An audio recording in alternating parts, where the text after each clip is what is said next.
Hi, everybody, and welcome to this week's weekly Intelligence Insights Brief. I'm Ross Hill, Director of Intelligence with At-Risk Global Risk Intelligence Team. And here with me today, I have Protective Intelligence Analyst Roman Fisher. We'll start off today looking at the coup plot in Germany.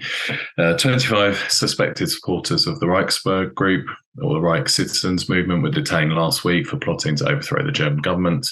The group planned to storm the German parliament and install a new government. They'd already decided on a cabinet of ministers. It was a substantial police operation raised by around 3,000 officers in 11 of the 16 German states. Items seized include firearms, bladed weapons, and some combat equipment. Also reportedly found was a hit list with 18 names and addresses of prominent German politicians and journalists. The Reichsbürger movement actually kind of brings together several far-right ideologies, but primarily they don't recognize the legitimacy of the post-war German state. Some of the groups affiliated to the movement print their own ID cards, they have their own currency, others refuse to pay taxes, or they intentionally clog up the German administration by sending large volumes of letters and other paperwork. Sometimes that's particularly abusive. But actually what they do is very similar to the sovereign citizens movement that we see in the US and the UK. According to the German police, the group had been preparing to carry out the coup since around November last year. They planned to put Prince Heinrich XIII, who's from a long-standing German aristocratic family, as the leader. He was arrested, but also arrested were a Russian woman believed to be his girlfriend and who had been in contact supposedly with people in Moscow to support the coup, but also people like a celebrity chef, a former member of parliament from the AfD party, and former members of the military. German police saying that they expect to carry out further arrests. But I think some of the interesting things that come from this are those cross-pollination of ideologies through the extreme right, and that's from anti-Semitism to deep state conspiracies.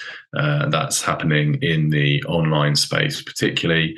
And then with the extreme right, we really always consider the lone attacker as the primary risk. That does kind of remain true. Lone attackers are often harder to detect and disrupt, but the plot does demonstrate the potential for some organized action by these groups. The German security forces say there are about 34,000 right-wing extremists in Germany, with about 13,500 of those assessed as being potentially violent. And now I'll hand you over to Roman Fisher. Thank you, Ross. Extreme weather and natural disasters continue to represent a significant threat to public and private interests around the globe. And unfortunately, disruptive natural events are often overlooked or underevaluated by security professionals. According to the Zurich-based reinsurance giant Swiss Re, extreme weather events have caused an estimated $115 billion in insured financial losses around the world in 2022. Which is a 42% increase in comparison to the 10-year average of $81 billion a year. Swiss Re estimates that between 50 and 65 billion of total losses in 2020 are a result of Hurricane Ian. And as you recall, Ian had hammered parts of Florida with winds topping 140 miles per hour.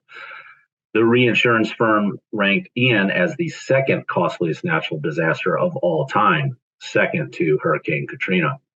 Other extreme weather events across the globe include an estimated $4 billion in financial damages in northeastern Australia due to torrential downpours. And in France, fierce thunderstorms resulted in an estimated $5 billion in insured losses. Swiss Re had stated that climate change has begun to pose a significant challenge to the insurance industry, and severe weather continues to generate unprecedented financial losses. Finally, according to the National Centers for Environmental Information, there have been 15 weather or climate disaster events with losses exceeding $1 billion each in the U.S. this year. Events include 1 drought, 1 flood, 10 severe storms, 2 tropical cyclones, and 1 wildfire. Overall, these events resulted in 342 deaths and caused significant economic strain on the affected areas.